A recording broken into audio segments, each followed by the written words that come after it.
Call the meeting to order. Let's begin with the pledge. Everybody rise, please.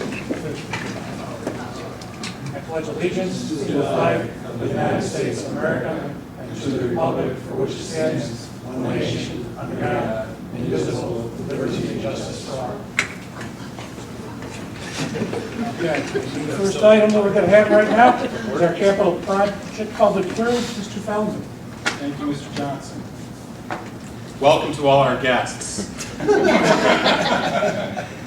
here to tell you about the capital project and share with you some information, background about how we got to where we got to, and leading up to next week's vote, which is Tuesday, October the 22nd, from 7 o'clock to 9 o'clock right here. So, as you know, back in August of 2018, we presented a very early scope for a capital improvement project to you, the Board of Education, and we tiered based upon the results of the building condition survey of 2015. We tiered the potential cost packages. In three packages, they came in at about $26.3 million. A little over $31 million and $38.8 million. We took some feedback that evening from you based upon what we felt were priorities of scope of work. We went back to work and presented to you in November of 2018, just a little less than a year ago. We presented to you an opportunity or a package of about $43.1 million for a capital improvement project. It was at that point in time that we brought on campus construction management to bring kind of a new set of eyes to the potential capital improvement project. And based upon the estimate that we gave you in November of 18, they came back and gave us an estimate in February of 2019 of $49.5 million. The feedback from the board at that point in time was that number was a little high. We went back to work with our architects from Young & Wright and Campus Construction Management. We worked with a bunch of user groups to kind of redefine and refine the scope of project for the proposed, or the scope of work for the proposed project. And the cost of the proposed project is, as presented, is just over $39.9 million.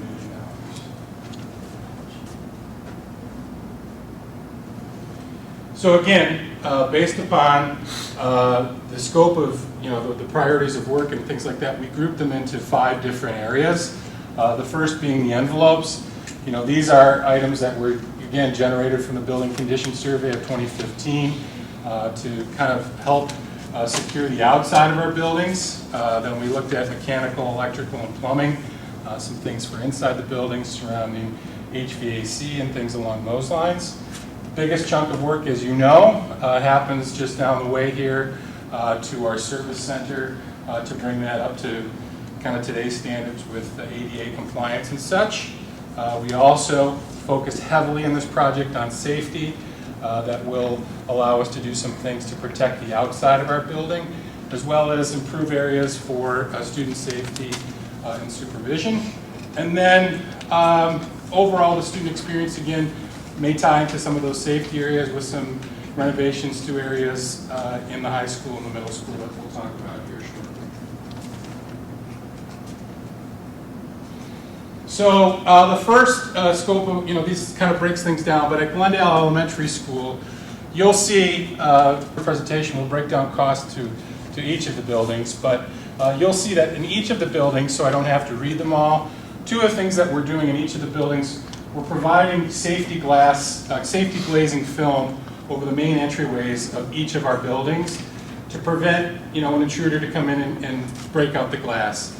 It would take, it's not foolproof, but it does prevent and slows down the process of either shooting out glass or breaking glass to enter into the building. The other thing that we're doing is we're improving theater sound and AV equipment in each of the buildings, as well as the school PA system.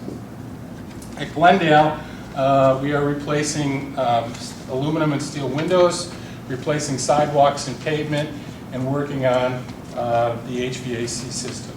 And the cost for Glendale, I should know this off the top of my head, is just over $2 million. It's about $2.03 million. At Heritage Heights, again, with the safety glazing and the theater improvement, Navy and sound improvements, we're also replacing the full roof at Heritage Heights. The roof at Heritage Heights is going on 30 years old. It's well past warranty, and it's one of the buildings that we're addressing the roofs as part of the capital project, just because we can't, keep up with repairs as far as that goes. Then at Heritage Heights as well, we're replacing some site lighting outside and improving drainage kind of in the back.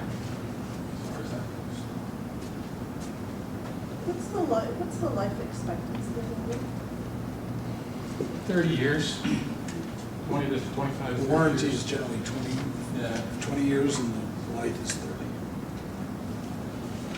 At Maple Mere Elementary, $1.1 million worth of work, again replacing windows, doing some work to HVAC, work to exterior doors, and some outside site lighting. At Willow Ridge, $1.1 million, again the safety glazing and improvements to the theater, sound, AV, and the school PA system. But we're also replacing some sidewalks and pavement in the front of the building to a cost of about $1.14 million.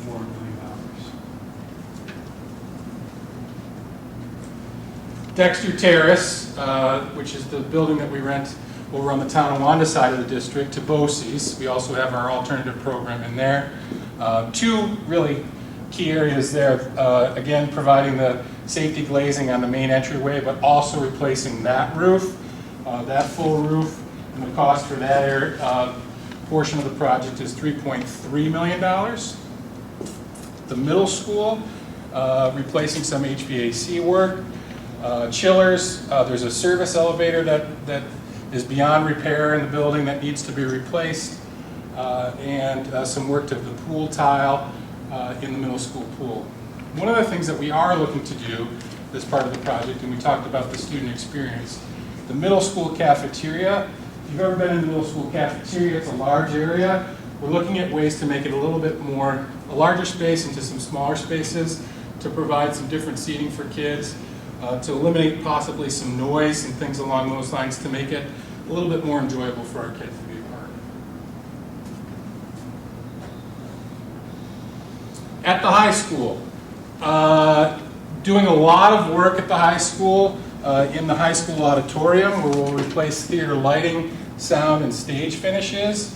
I'll get to the second part about the locker rooms, but we're going to replace flooring and carpeting in the classrooms, doing some work with HVAC, replacing chillers, and in the wing leading back to the athletics area outside of the cafeteria, there's a door that blocks that part of the building off after hours that needs to be replaced. We'll do that as well.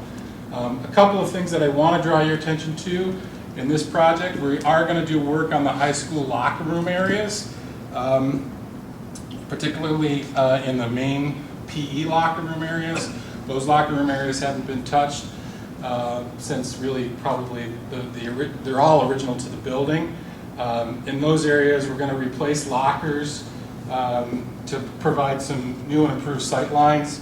In the high school locker room, you see that middle picture. That high school locker room with all the lockers provides as kind of a supervision nightmare for us. So what we're going to do is look to do more of a U-shaped locker set up in those locker areas to decrease the number of lockers, to provide more open sight lines to help with supervision for those lockers. We'll do both of that in both the boys' locker room as well as in the girls' locker room. In the boys' locker room here, this area here down the bottom, those gang showers that are in the boys' locker room don't get used an awful lot, in fact probably ever, so we're going to replace those with new privacy changing areas and changing showers. So those are the types of things that we'll do in there.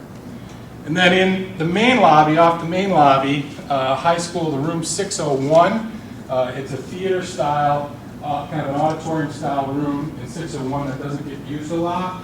We're looking at kind of blowing out that back wall to the main lobby and taking out all the steps in 601 and making that area into kind of a common area for our kids, where we can do things perhaps like a school store, do the morning announcements there. We've talked about bringing over the credit union to do something along those lines in that area, but to make it more of a common area for our kids. Then in the service center. The service center was built in 1964. The transportation annex was built in 1971, and the building hasn't really been touched since. So the majority of the work will be done at the service center to a tune of about $16.8 million. It'll be able to, when it's done, offer new office and training areas for buildings and grounds, transportation, and central kitchen. It'll provide a new parking lot and configuration for our employees over there. The building will go really more of a single-story type building for ADA accessibility. The top floor that's there now, because as people walk into that building and kind of check in, they have to walk upstairs to check in and to punch in for bus drivers. Those stairs are very old and decrepit, so we're going to make it all one level. We'll keep that top floor as a storage area, however, and then off the north side of the building, we'll do new, larger construction bays for maintenance and cleaning of buses and things along those lines. So the majority of the work at the service center will bring that facility kind of up to ADA accessibility and to improve working conditions over there. So this picture here up here is the service center as it currently stands. You'll see kind of on this side of the area here, this is the service center where we presently are. This area here, the new bus bays will be back in here, and then there'll be a new parking lot over on that side for our employees. Our employees presently walk across the high school parking lot to get into the building, so there's a bit of a safety concern there. That'll add some new parking areas for our employees that's closer to the building.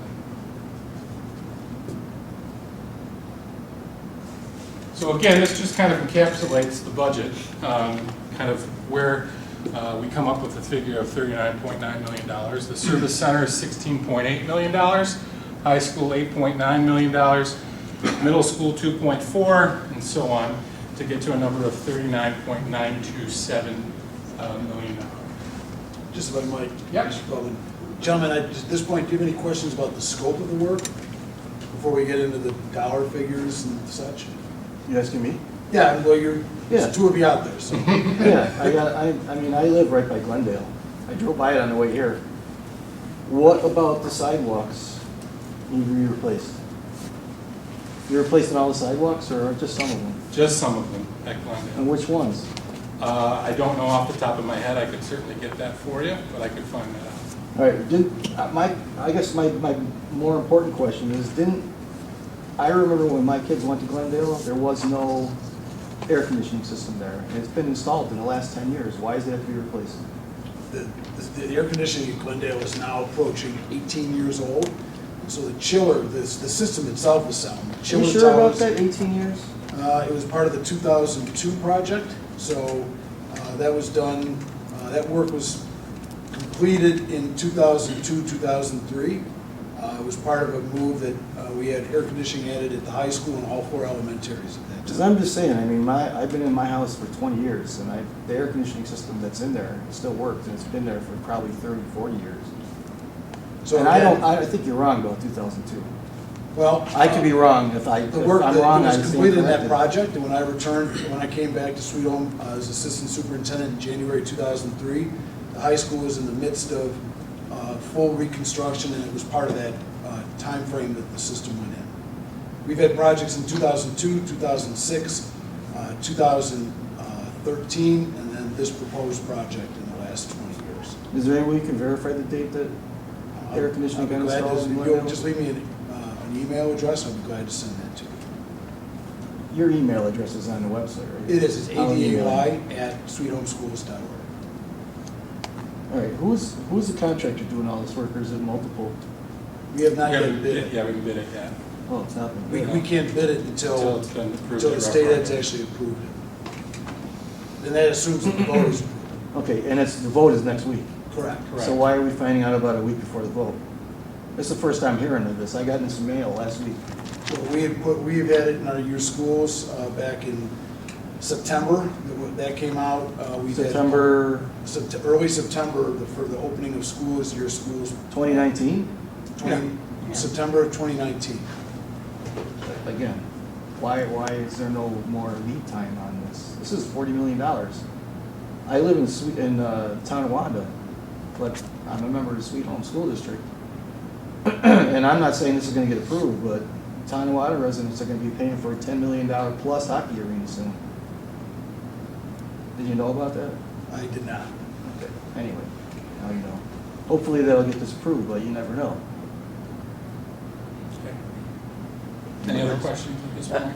I'm wondering, the window glazing for the safety, it said the main entrance, are the other windows,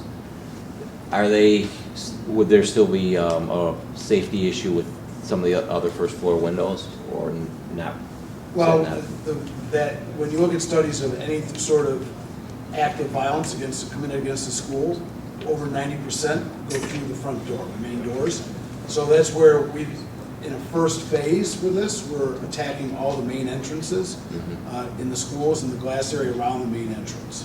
So over time, we may seek to do more, but at this time, that's where the focus is. The biggest area of glass would be here at the high school, where at the main end, it's not only the main entrance, but next door is what's called the senior cafeteria, and next door to that is the full student cafeteria, and then an athletic foyer. We would look to have all of that, because that's where the most students are in direct access to the exterior at the main entrance. But we may over time, but right now, with what the funds that are available, we budgeted to do the main entrances. And then I know you mentioned that the original budget was higher than what was approved by the board, but it wasn't, I mean, looked like it was 10% more or so Sure. difference.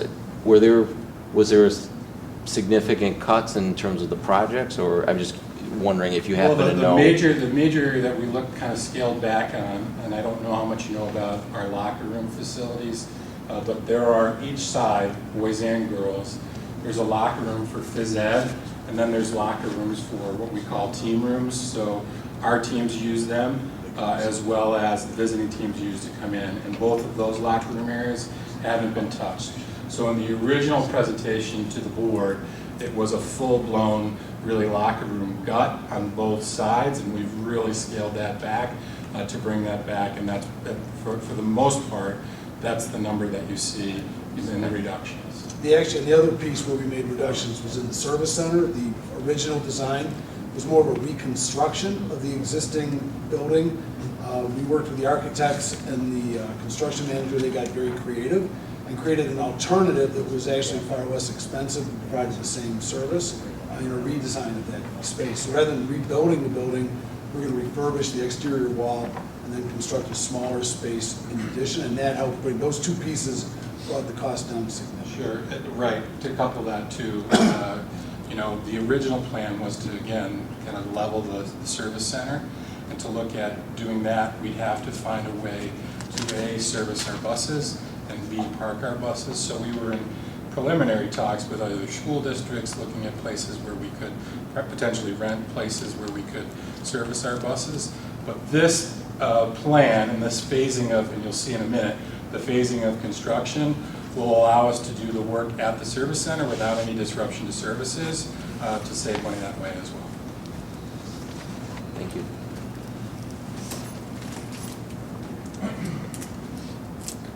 So again, total project, proposed project cost, a little over $39.9 million. We have an estimated building aid ratio of about 66.5%. The debt service on the project will be about 15 years. The tricky part about this project, to kind of get to a number where we were able to kind of project costs and things along those lines. The service center houses our buildings and grounds department, our central kitchen, as well as our transportation department. And when it comes to aidability, transportation work is aidable, whereas other buildings and grounds and things along those lines is not. So we went back and forth with the architects, we went back and forth with the state education department, and got an estimated percentage of the total project aidability at 86.7%, which looks at over the course of the 15 years about $1.6 million of an annual local share. And that translates, quite honestly, to an impact on the average house of about $71. Now we're going to do some things with our debt service on an existing project and using some debt service reserve to bring those costs down. And we believe over the course of the first 6 years of the project, 2021, when it hits the books to 2027, that the impact will be between $12 and $14.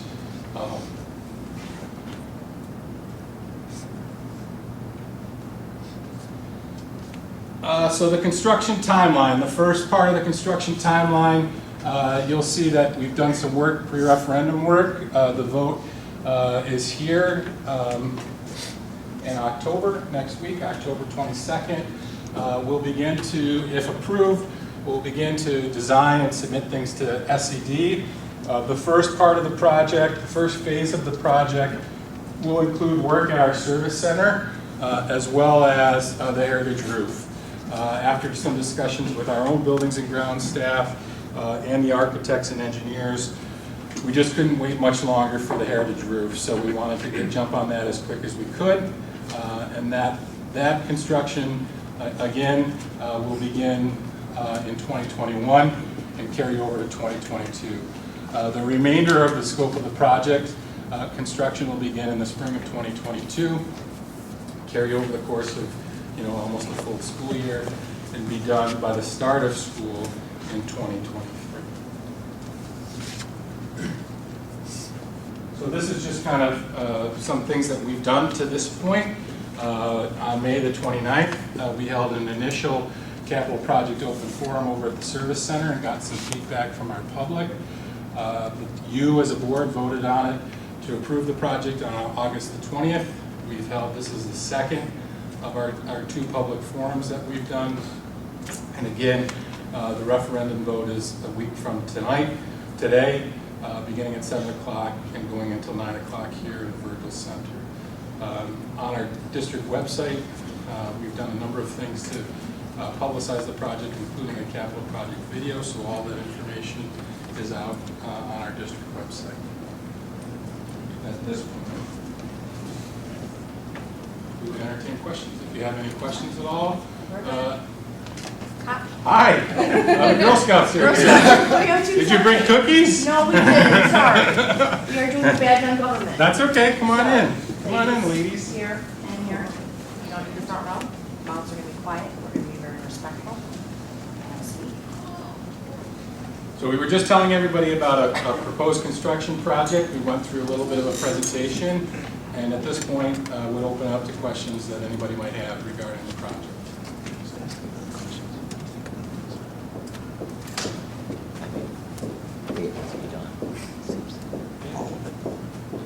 No questions?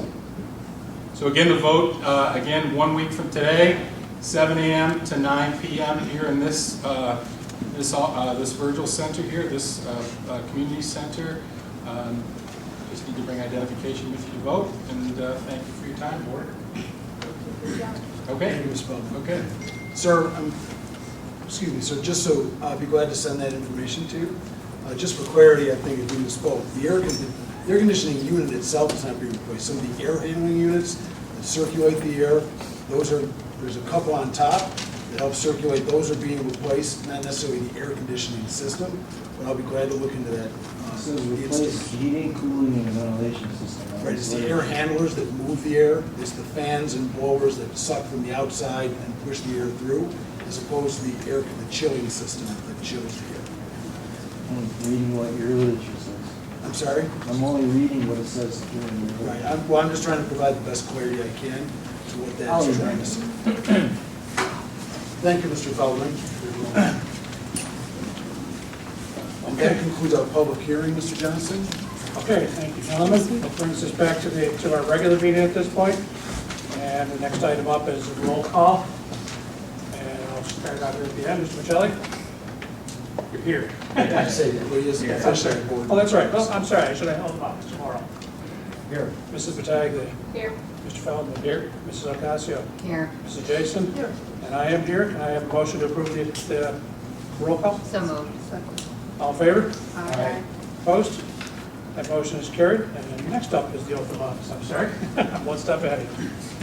Mrs. McNamara, I'm assuming you've got the... So for everybody in the audience, seated to your far left is Chase Maselli, and he is the student body president. And here at Sweet Home, that office comes with it. You get to be the student representative on our school board. So this is Mr. Michelli's first meeting, and so he will be sworn in as a member of the board.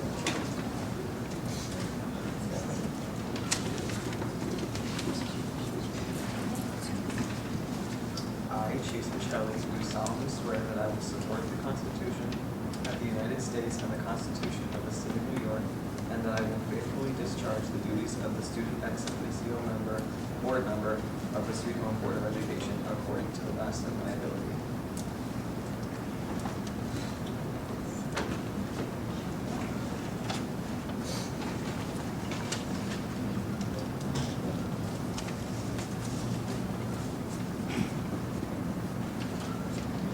There you go.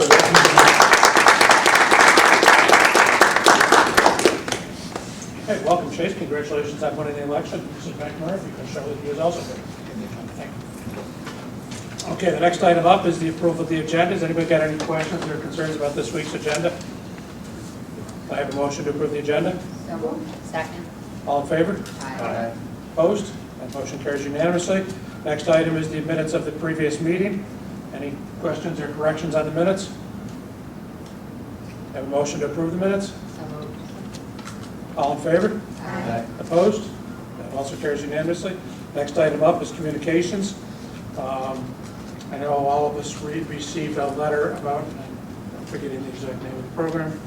I'm sorry. Best Buddies. Thank you, about Best Buddies today. And we've actually continued the conversation. Mr. Jason and I are going to be meeting with the lady who runs the program next week in advance of the convention in Rochester. They're So we looking can- for a commitment, though, for something that, I need to find out a lot more about it. That's why I want to but talk they're about it. looking for a commitment for something that requires an advisor, and we don't even know what the interest would be at the I know. school. I know. So I understand And we'll your bring need that up. to, well, and I understand our need to understand this, but I also think it's a need of people at the high school to understand, to help make a determination.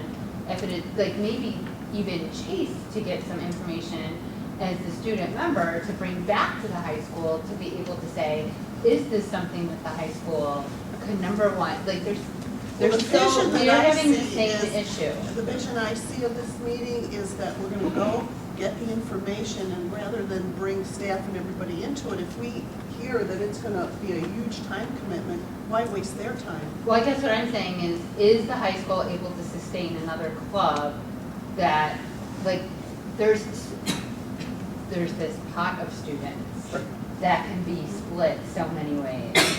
So we bring another club, and the question is, what is different about this club? What value, and I'm not saying that it's not valuable, but what value does it bring to Sweet Home High School that what need does it fill is a better way? What need does it fill that another club is not filling? My point in pursuing it is I don't know what I don't know about it. No, and So I that's- yeah. understand that, but I guess part of it is, are they pursuing anybody, my question, is that are they pursuing anybody at the high school to even start to determine some interest by the students, by the faculty and staff, because you'll need an advisor. I mean, I understand why they want to pursue the board, but there would also need to be Yeah. that level Teachers of on board. interest. Yeah, I've Well, had a- and even students Right. who are. I've had a few interested. initial contacts and it hasn't gone far yet. with No, them, so that's- but I just feel like we Yeah. keep getting these letters, and Yeah, no, I I'm know. getting to a point where I'm just like, No, Yeah. let's just, yeah. So I actually, yeah, she just followed, but as you said, another email from now, actually, as I'm looking. I asked her to also, because she stopped everybody on the conversation, it just had me going for a little bit. So, but I asked her to give me the names of people in schools where it's running, so that I could have the their advisor, their special education coordinator, and their principal, so I could get some more information from them about the resource commitments involved in them. And So when she that was the other here, question. she said West Seneca, but I could not find where it's running in Yeah, West Seneca. she said Camarines too, and I got the same with basic cancer. So that's why I want to be able to talk to other people. Because I really did, I promised you I'd follow Yeah. up, I did, and I have not been able to find where in West Seneca. I keep getting passed. Yeah, I just want to be able to get some more answers so I Thank can you. intelligently address it, is what I want to say. Anyone else have any other communications they wanted to discuss? Okay, that moves us back to the next item on the agenda. Is open session. This is our first open session, as per Board Policy 1512. We held 2 open sessions at each meeting. The first session is limited to comments on agenda items for tonight's meeting. The board welcomes attendance and participation by district residents, persons having business within the boundaries of the school district, and persons who do business with the Board of Education. Speakers must be at least 16 years of age and will be limited to 3 minutes. Please preface your comments with your name, address, and group affiliation if appropriate. One. Okay. That brings us to unfinished business. We have none, so with that, our superintendent's report, Mr. Day. Thank you, Mr. Johnson. So today's superintendent's report is really just trying to continue with our discussion from our board retreat. At that time, the board had agreed that they wanted to focus in on culture as a lever to try and improve student experiences and student outcomes. The thought being that if we improve the culture of the adults that work with the students, that would translate into enhanced student experiences. So the planning template that I kind of put out for just as a draft tries to establish a goal that is verifiable, saying at the end you can say whether it happened or not. I just tried to put some draft language out, and I just said the majority of important perceptual indicators of organizational culture as measured by the 2020 New York State Climate Survey and other data sources will show growth from 2018-19 levels. So that's based on the idea that we've given a climate survey, climate being kind of like the day-to-day feeling of culture, how it appears, and that we could use those as indicators to make it kind of a SMART goal, because the feedback we get is that our goal should be verifiable and quantifiable if possible. More important, to do that, we would then have to try to establish what are indicators of what we see. And so the paper that I placed in front of you, simply down the left-hand side, on the white side, were the 4 major areas that, if you're on this white side, these are the 4 major areas that the board talked about, I believe, in our retreat, which was relationships, autonomy, and I attached the concept of input to that, trust and support. And then for what I've added is down there, I just kind of in my head said, what are the questions that we're trying to determine? So in relationships, and these are not etched in stone, I just kind of drafted or brainstormed, how strong are the bonds between people? How do people feel like they belong to the organization, to the group? Under autonomy, do people feel they have the right to make significant decisions about their work? And to what extent do others have an opportunity to provide meaningful input into decision making? Under trust, I kind of felt it was kind of a two-way street. Do people feel that they are trusted? And do they trust those that they report to? So one question was, do people feel that their supervisor believes in him and her? Do people feel that their supervisor has faith in them? Because a lot of times when we hear the word trust, the idea is that we're trusted to do the right thing. We're trusted to make the right decision. And then support, do people feel that they have what they need to do their job? Do people feel that they will get help when they need it? So I don't know what I just kind of framed it because that was my best interpretation of what I thought you were shooting for. I guess I would start by saying, how close am I? Are there other ideas that we need to consider? And that's where the discussion part takes over. What percentage of staff responded to the climate survey last year? 90 to 95. And then I'm sorry. No, I didn't, I thought you were done. Is it anonymous? It's anonymous. And then what percentage of students responded? At the elementary level, it only is for 5th graders, so we probably got 90% of our 5th graders. And we're getting about 2/3 of our middle and high school students. So it's not a perfect sample amongst the students. The staff survey, the staff sample is fairly reliable, but we don't have to use that at all. It's just a data source that we have. We could choose to use something else.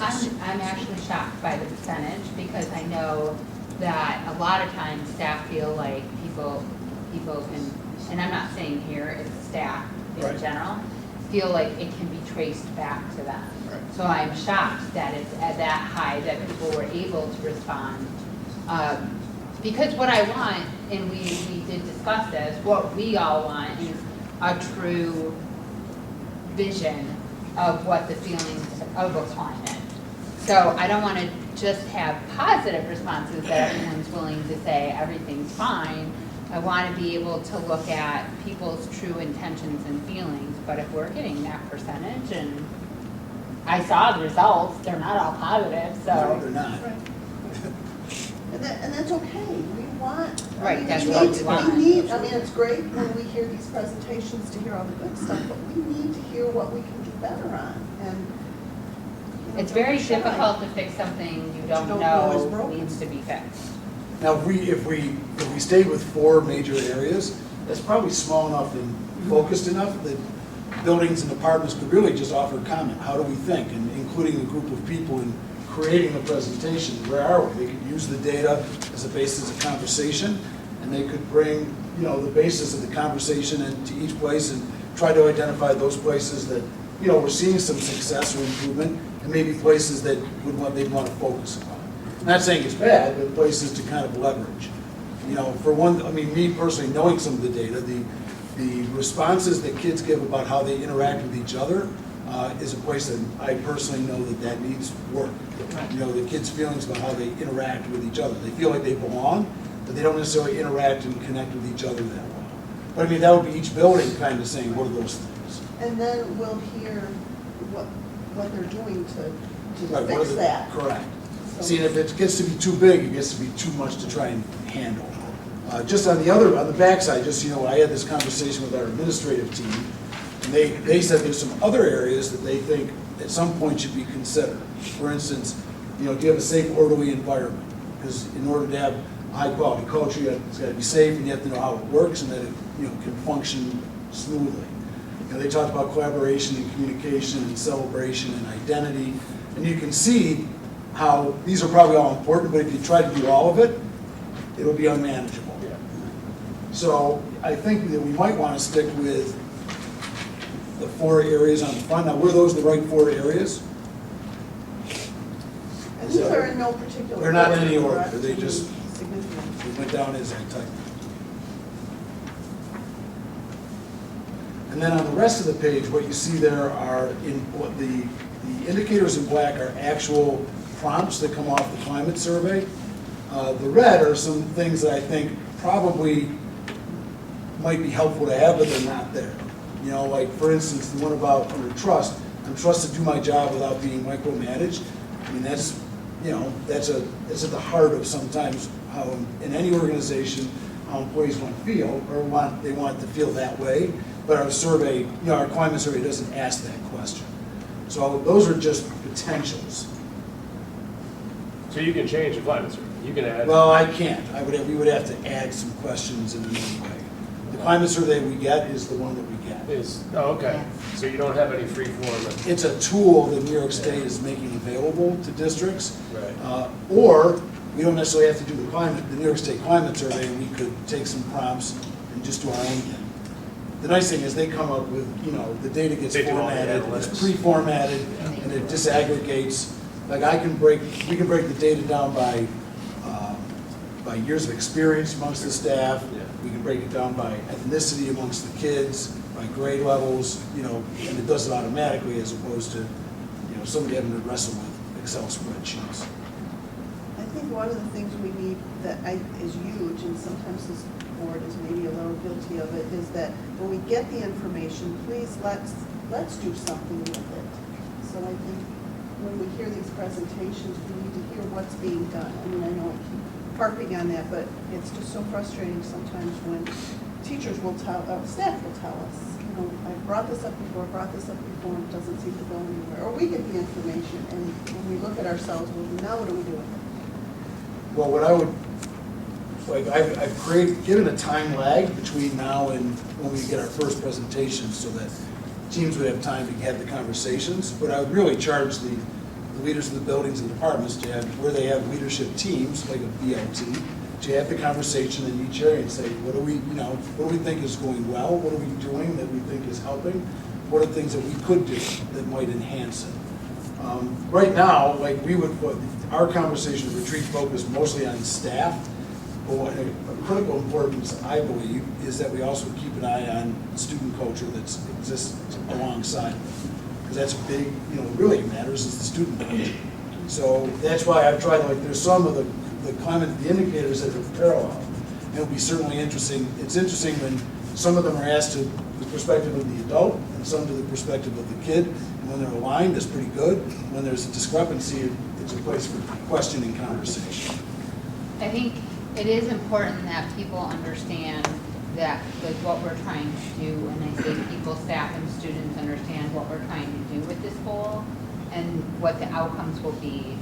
And that encompasses not only, we encourage them to be open and honest with their answers on the climate survey, but also when they come to do these presentations, like, we want to make sure it's not a job interview where we're taking, what's the one thing about you that, might be a negative, and you make that negative a positive. It's, we want to know what is one thing that you see needs, might need some improvement. And how we can support you. Right, how in can getting we that. support you? It's not, I don't want it to turn into something where it's just a bright session, but I also don't want it to be a dog and pony show Rah, rah, where rah. we're only getting to hear all the positives. We understand there are things in people's jobs that are difficult. And we all have worked, and we all know that's what happens. So it's our job as a board to say, well, what resources can we put towards helping? Can this tool be used, can this tool be used with all our staff? I mean, buildings and grounds, is it effective for everyone? Yeah, you can substitute school with department or area. Really, the prompts are pretty much the prompts. Some departments don't have they don't have students. Right. So it's really about the organizational culture that exists within. I think, Mr. Costa, with your point, if we make it a standard thing, it says, what's one area that we want to try to enhance? How do we see it happening? And what help do we need? That was a standard prompt. Then that takes some of the public trepidation out when it becomes what we're all trying to do. So I Yeah. As I look at the administrative suggestions, there's some very interesting things there, but I'm wondering how many of those get touched on by the climate survey stuff, or if that's beyond those as far as data that we. in the back, well, Yeah. the amount of red tells you that, the more red there is, the less the climate survey touches. Okay. So there are certain prompts that I think, I would love to know, first of all, do I enjoy coming to work? Do I enjoy coming to school? I can't believe those aren't questions. Well, it's interesting because 2 years ago they were, and then they changed the survey. So I think there are some prompts that are important to ask, because in the end, that's probably one of the most important ones, right? Do I enjoy coming to work or not? And that would tell us a lot. So, and we may play around with some of those anyways if we try to gather, but we want to avoid too much information becomes no information. Right. It becomes, we might want to be very careful about how far to expand it in our first round. Yeah. In my mind, I'm thinking that I don't want to lose this with their thoughts, because I think that's good for a future discussion after we get past our first level and see, is it generating the information we think and allowing us to set our own goals for future years on this. So, because even when you look at the identity, I feel like I'm part of something special, and I'm proud to work at Sweet Home, and under students, I feel like I'm part of something special, and I'm proud to go to school at Sweet Home. When we look at what we're trying to do, I feel like the identity is the piece that we were trying to hit, because we keep talking about what is the Sweet Home way, and then that's where this whole idea came from, but yet we're not going to ask those questions. It seems like a real loss of information there. But I also understand your point, so I don't want to say that it's just that, some of those reds, those are some tough questions to lose out collecting that information for sure. I guess I want to make sure we hear from everybody, if you think that the 4 that we identified back at our board retreat are the ones we should keep going forward on, and if there's any thoughts on any modifications or changes to those. So I'll start with Mike, or thoughts, feedback on that? I still think, like, I'm going back when we visited our 4 elementary buildings last year. Part of that night was a celebration of a bunch of kids.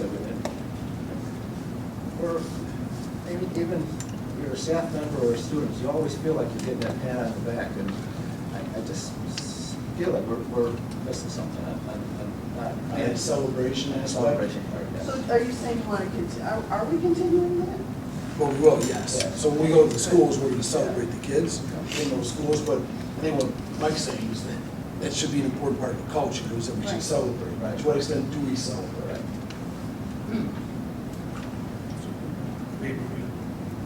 Do we try to figure out how to get that into one of our other relationships, maybe? I think you can make an argument that a lot of these questions can fit in one of those 4 areas, because when I look, like, the identity piece, isn't that part of relationships? Like, I think I had this conversation with someone, like, didn't I bring this up? I don't know where, like, maybe it wasn't with all of you. Lately, it has been brought to my attention, and I'm like not on this fact-finding mission, like about relationships and this whole concept of, are kids feeling connected at Sweet Home?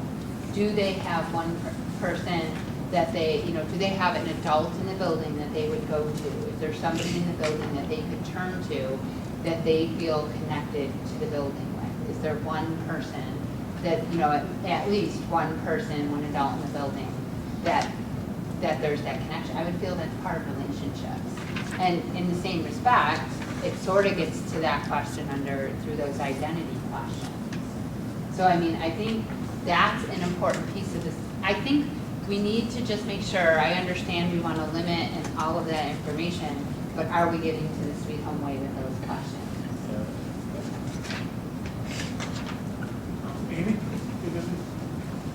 I agree with Mr. Morrow that we need to celebrate our students and our faculty.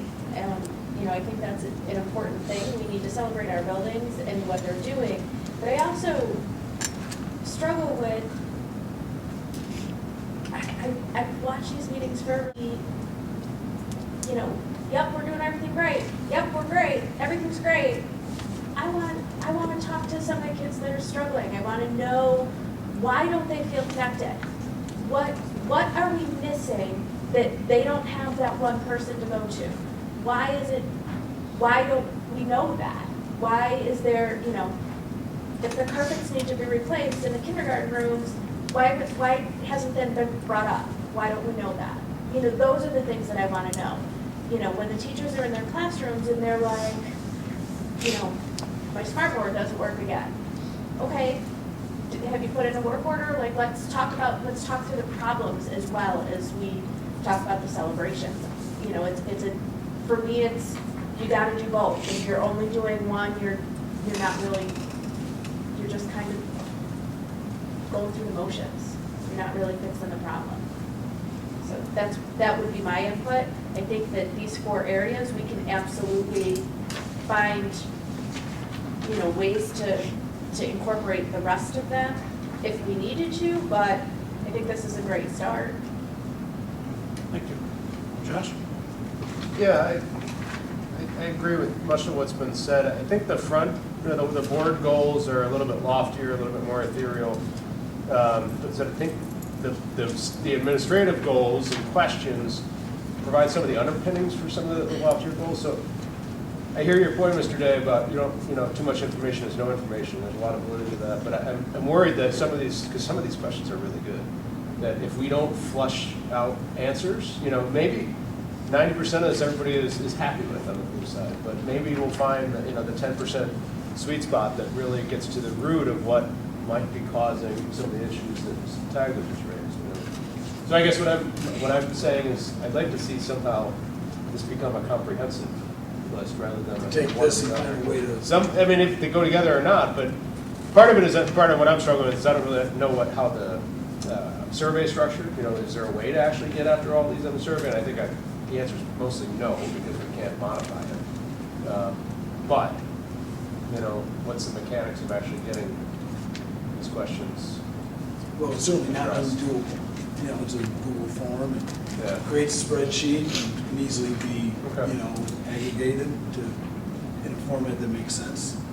You know, it's a Likert scale, 1 to 4, Yeah. you know, so we can do it. It would Okay. just would require us to, you know, create a little separate survey with which items and then find a way to include them. The 4 frames are just a nice frame. Okay. Because you can get your head around 4 things. Yeah. You know, it's hard to Yeah. get around 12 or 13. I agree. But So it's maybe, what I'm hearing is, how can we get some of these ideas incorporated into the big frame? yeah, that's probably the best way to say it. Absolutely. Anything else? No, thank you. Okay, thank you. I think my final thought would just be my concern with if we can adjust the climate survey.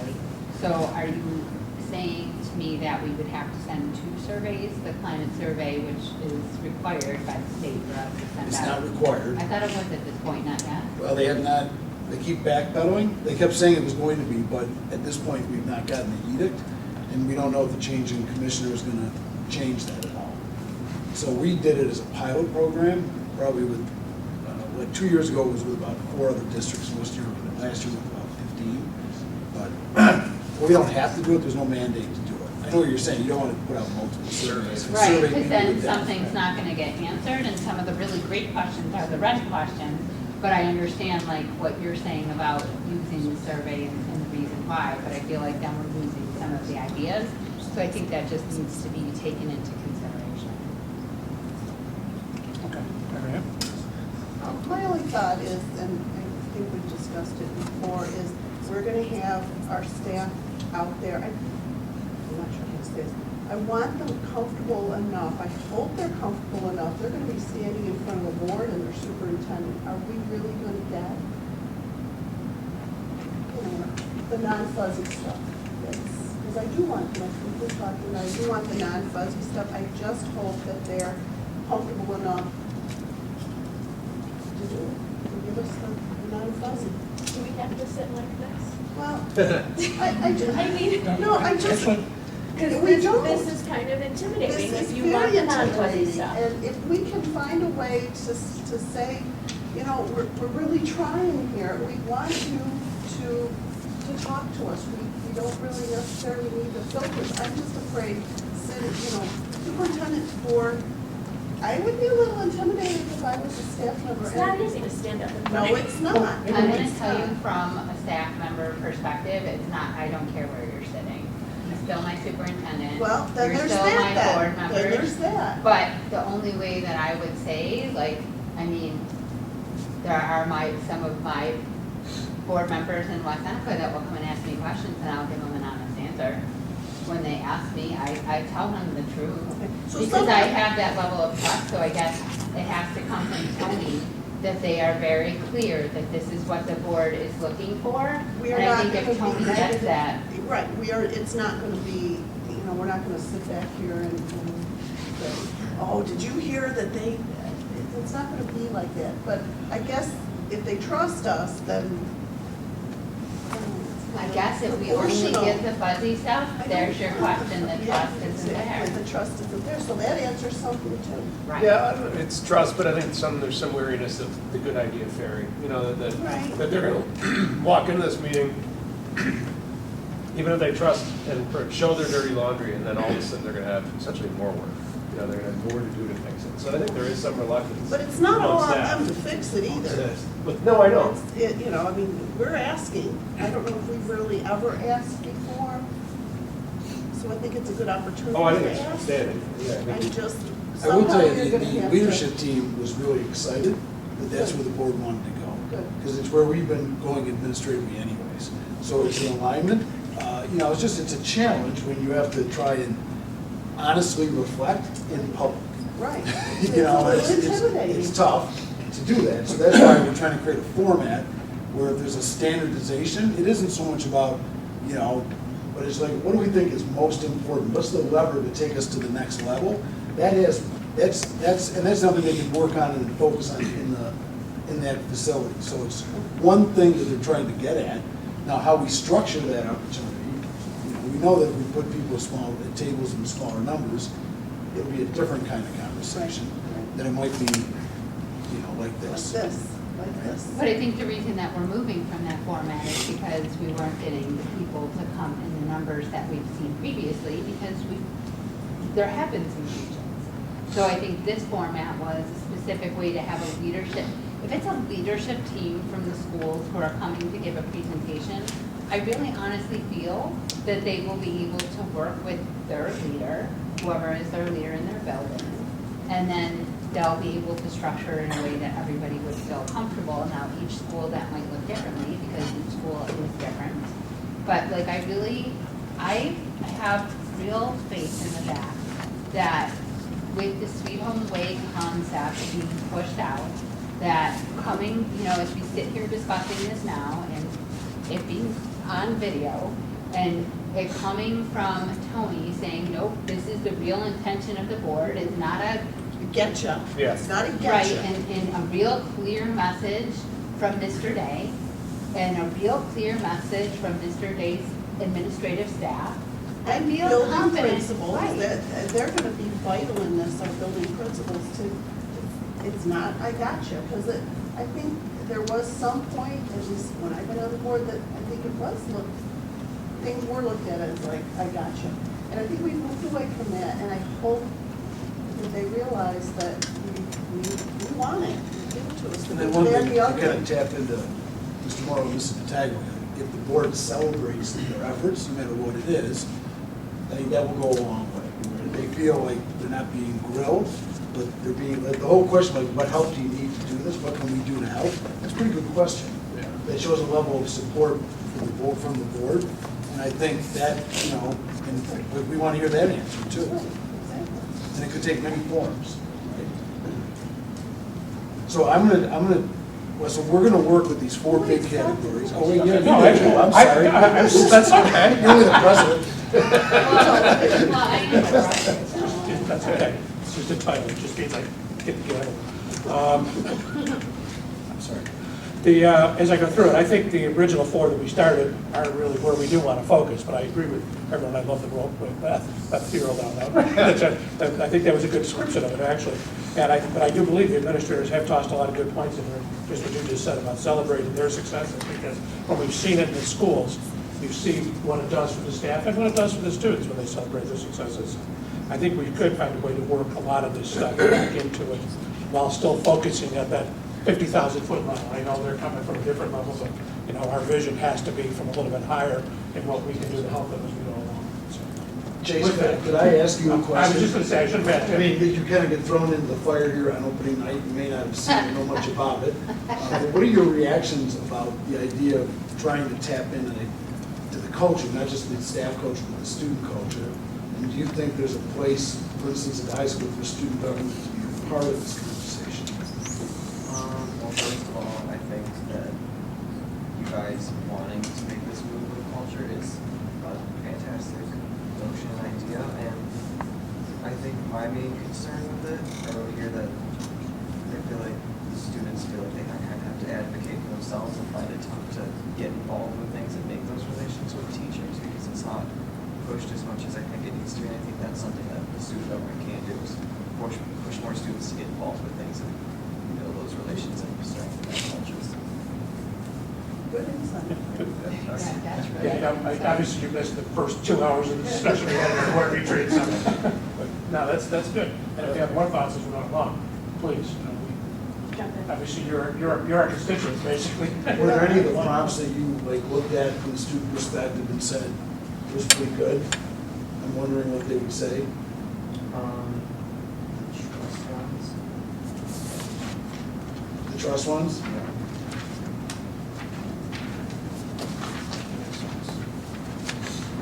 We'll certainly, we're going to be back in touch with you. And Mr. Martin is going to have to work with you as part of this, because that's really the question we were best organized to get the student voice as part of this conversation. So I'm going to try and take all this feedback back and create a format. We're going to look into try to get some of these indicators, especially focusing on those that might be in red, and find a way to integrate them in. And we may have to, we may have to create our own unique instrument and just say we're not going to do, at least on the staff end, maybe we, I don't know, we have to look. We might work with the student government and figure out whether we should create our own student survey, which could also be a really interesting task that the student government could take on. Right. What prompts do they think would be important to have? Yeah. So let me do some work, and next month I will try and, get some information back to you, heading in. And we're scheduled for our first presentation in December, with Maplemere first. And then we'll kind of follow the schedule from there. Just that presentation calendar that I put out with the incorrect dates, sorry about that, and the locations. We will have, in order to get to all the places we say we want to get to, we're going to have to be on the road quite a bit. I did make some adjustments to it because there are certain things that we need to do back here because it's easier, like music kids and student athletes.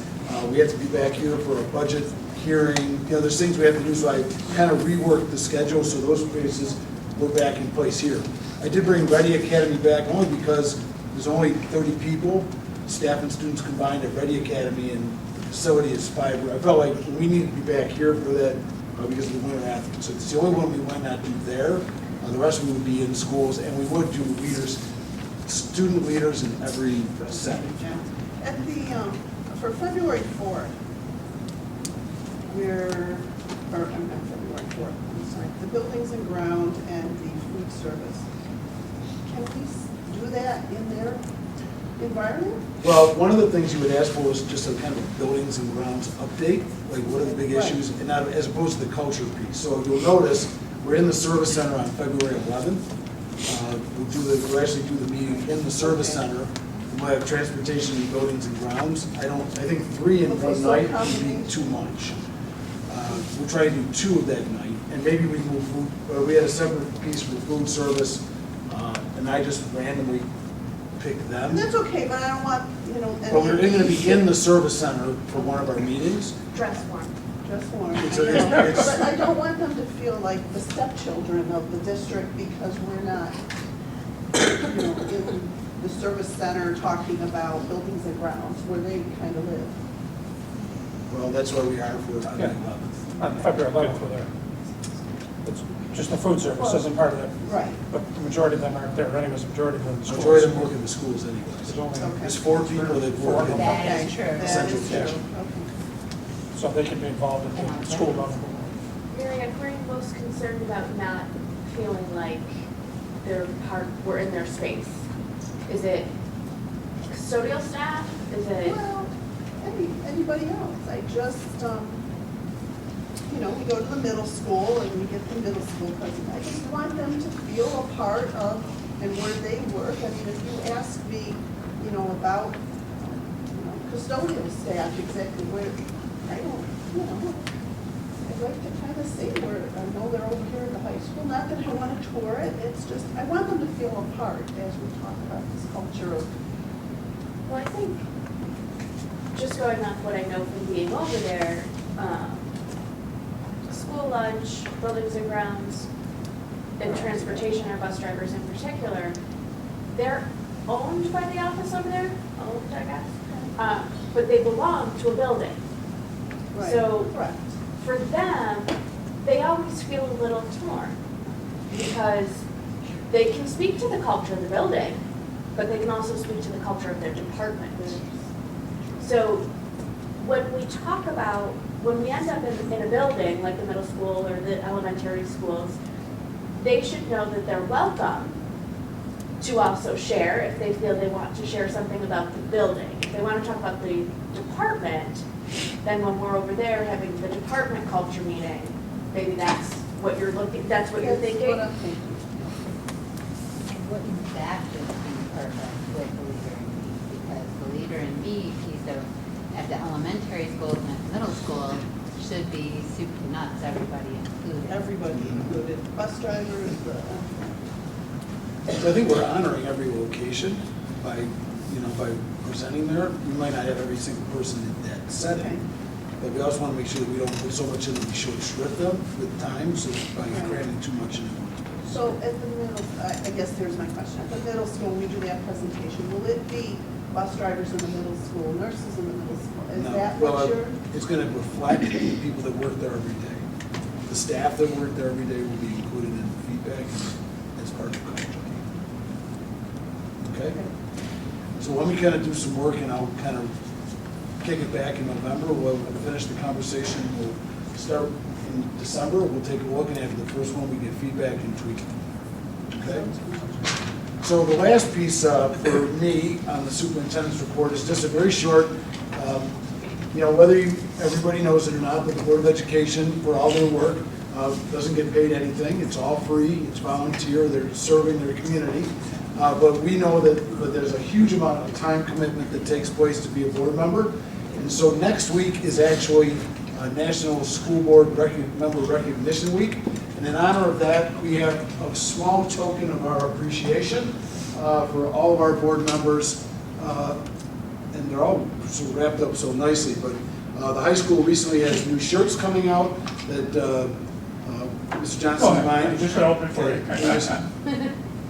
So they all say,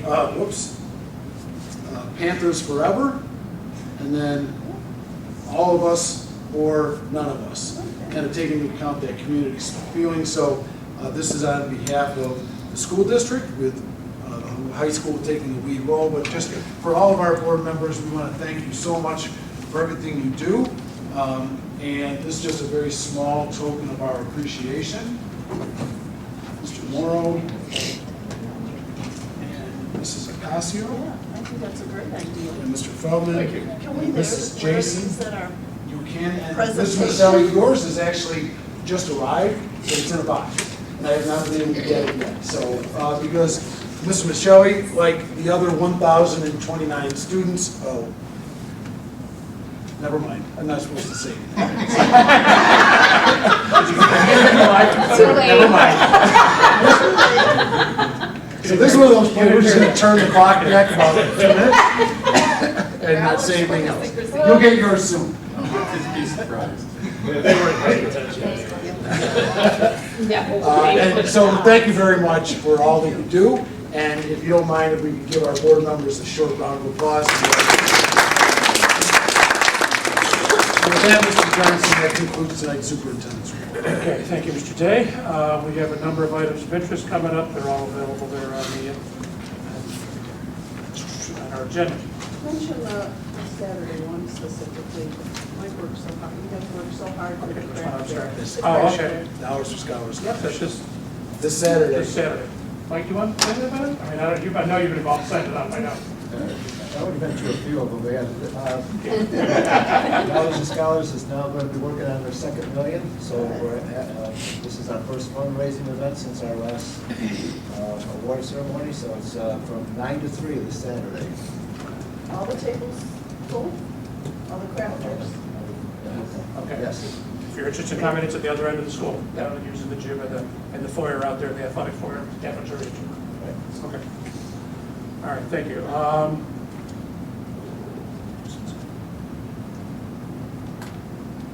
That brings us to our new business items. So I'd be looking for a motion for a consent agenda on new business items. Yeah, we want that. President, I would like to make a consent agenda under new business for A, special education, B, the district audit report, C, the monthly financials, D, the disposal of obsolete property, E, facilities use structure, F, approval of lead principal evaluators. Let's see, G, continues the approval of teacher lead evaluators. H, the Belmont Adequate Housing Pilot Agreement. And that's it. Okay, can I have a second on that motion? Second. Okay, the motion is for new business items A through H. The first one is A, special education placements. Any questions? Mrs. Jason? Nothing really right now. Okay, as I said, I read through it along with me too. Anyone have any questions? Item B is the district audit report as it was presented at the last meeting. It was another clean audit, which was great to hear. Any questions there? Covered them all last week. Just in case. Okay. C is the monthly financial reports as presented this week on the website. Any questions? D is the disposal of obsolete property. Any questions there? Concerns? E is the facility usage fee structure with the minor changes in cost. Any questions or concerns there? Thank you, Mr. Fowler, for the presentation on that last week. F is the approval of lead principal evaluators. This is required by state law to set these up every year. Any questions there? G is the approval of lead teacher evaluators. Again, same thing, required by state law. Any questions on that? Concerns? It's all pretty standard. And H is the Belmont Attic Housing Pilot Agreement that we discussed last week. This is the final, excuse me, the final wording on this is proposed word. Any questions on that one? Just to be clear, this does not cost any money, no anything on the part of the Sweet Home District. This is not costing, there is no downside to this. There's no downside financially. Anyone else? Okay, that's all of our items. We have a motion to second for consent on all of those. All in favor? Aye. Opposed? Okay, that carries unanimously. This brings us to informational items. Chase, this is what we discussed briefly in our pre-meeting. This is where if you've got anything you want to talk about what's going on in the high school right now, go ahead.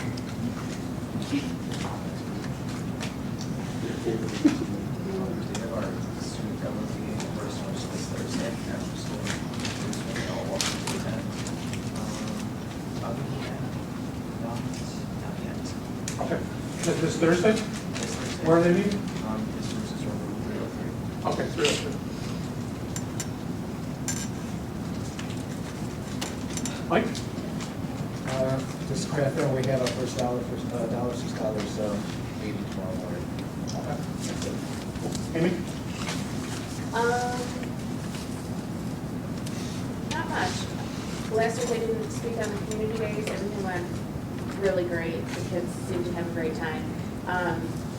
Welcome to the Girl Scouts. I'm glad that you came. I'm glad you stuck it out. It's almost done. Just hang on. Maritime is almost there. You're almost there. But that's all I've got. Thanks. Okay, great. Thanks, Josh. I think probably the only thing to report on is I was at the Willow Ridge PTO meeting, and the Sweet Home Educational Foundation came up. Just being as part of that organization, I was able to answer some questions, but I would encourage you while you go to the buildings of your sites with your PTO meetings, PTSA meetings, you do the same. Everybody's fundraising now. All the PTOs are fundraising. Dollars for Scholars are fundraising. So Chef is kind of, there's a new one. So it's going to take them a little while again to get their base going. So I just asked them to talk about it. I think they sent out handouts to all the different PTOs. Is that correct? That's correct. Okay. So they should have at least a one-pager, but if you can speak to it, I think it would help. That's it. Thank you. We received the email from Jill O'Malley regarding the foundation aid and the information. Will you be, I wanted you to really give a little bit of information. Will you be talking about that in informational item? So it's a recalculation of foundation aid that basically they're just sort of pushing through. Am I understanding that? They're proposing, yeah. They haven't, they're looking for feedback all over the state. They're doing a Series A series. Did you hear? No, there's a working group that's around finance. They got the call. Oh, okay. Boy, Joe's email said anybody can go, but whether you get to speak or not. So the district superintendents pick other superintendents that are attached to that work group. So they'll be going, but other people can go and listen. Yeah. But they don't have a concrete proposal yet, right? No. They're just soliciting input now Right. for how to calculate the foundation. So, For all over the state. Actually, I was going to tell you, we have a legislative meeting Thursday night. I know it's on our agenda. so will you be going I'm on planning on Saturday? going to at least listen. It was more, as far as informational items go, it was more information to share that this is a possibility, right? Right.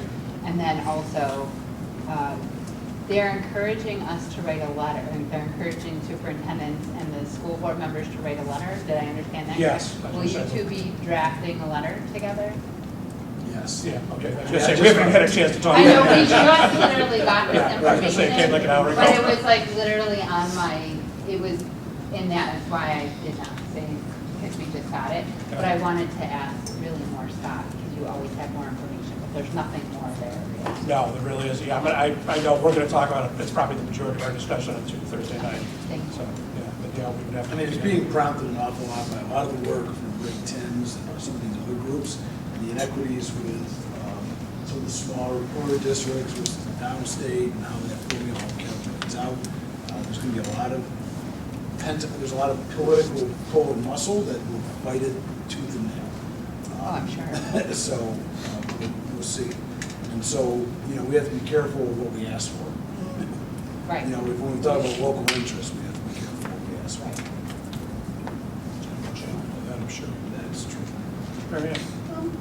I don't know if anybody saw this article, choice of high school linked to success at finishing college. Anybody see this? Yeah. Did you see it? Okay, so I was a little bit confused what they were bringing in the TAP. What is this telling us? Is there any, It's trying to make some connections between those students that qualify for tuition assistance program, which is income needs-based, and levels of completion, whether they complete in 4 years or ever.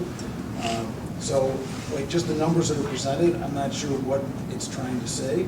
I can tell you that if you generally look at the list, socioeconomically, it's pretty directly correlated, top to yeah, bottom. you got it. So is this anything that would base, I mean, is this something useful for us or not really? Well, I mean, we always look at what percentage of our kids, they're doing a better job tracking kids once they get into college and how they do from there and do they ever finish. It's not a perfect science. When kids start changing colleges, they start to lose kids. So it's not a perfect science, but, you know, like like that group of kids, that's also 1 year, not big years. That was not a stronger year. We run in the 38 to 40 range, which is pretty right on top of the state average. The biggest concern people should have is that across the state, you know, less than half of the kids that go to college actually get a credential. And that's been something that we've known for 15 years now. And so but I'm not sure what the Buffalo News is, I'm not sure what they were trying to say. Except to throw a lot of statistics and rank schools. And get people to talk about stuff that, like, we're not really sure what they calculated. It was a tough article, I would say it's a tough article. Because wouldn't part of that, like, I think you actually answered this, because I thought it was based upon how students responded, but what you're saying is they actually follow them as they go through. Yes. But if they transfer schools, they lose them. Well, the numbers start getting lost in the systems, and private to public gets challenged. Or when you start at a private and then come back to public, that's when kids get lost. Anything else?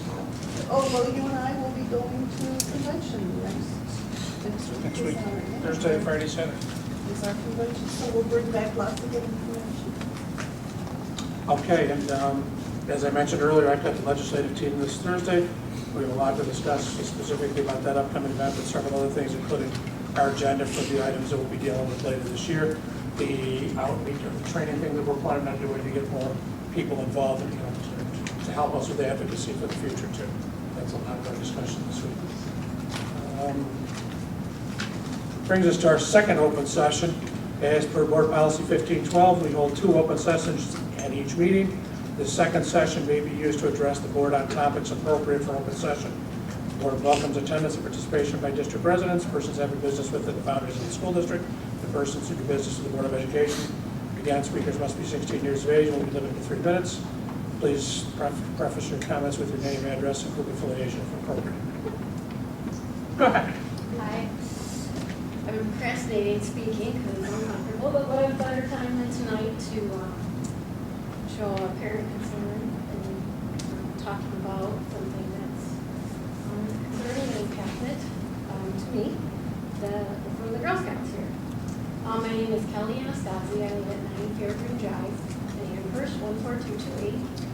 We have 3 children here in Sweet Home, Dylan 13, Isabel 9, and Grace at 4. I'm speaking tonight due to our and other families' concerns regarding disinfectant wipes being on the back of school supply list. Where am I going with this? I hope to spread awareness. They're on of the, say again, they're on the. on the school supply list. I hope to spread awareness of the use of these chemicals and the negative side effects on our children and staff. Many schools have banned these from their supply lists, and I have hopes that there will be real consideration of doing the same in Sweet Home schools.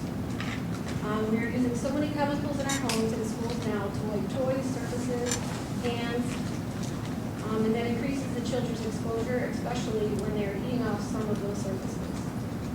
Research shows that small doses over time can really affect kids' health. They are more at risk because they use all senses to explore and play. They have a higher metabolic rate than we do, and they are breathing, eating, and drinking more and absorbing more than adults. They are smaller in their body burden. The imaginary bucket that we all have inside, it gets filled up over time. Maybe isn't noticeable with small doses, but when the bucket is full, it tips over, and that is when we see these issues become more of a problem.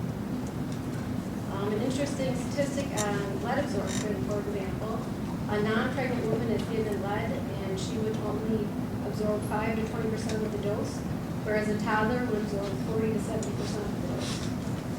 Respiratory illness is the #1 reason for absence in schools. In 1980, 3.6% of children had asthma. It is 10% now. Children have asthma. Some of these chemicals that are using at home and in schools are called asthmatogens. They target the lungs and cause respiratory illness. No one thinks that they're doing harm, but now that we know more side effects of these chemicals, we can do better and share the information with others. It wouldn't be fair tonight if I didn't share the solution I found and have successfully used for the past year instead of the Clorox wipes, or sorry, disinfectant wipes.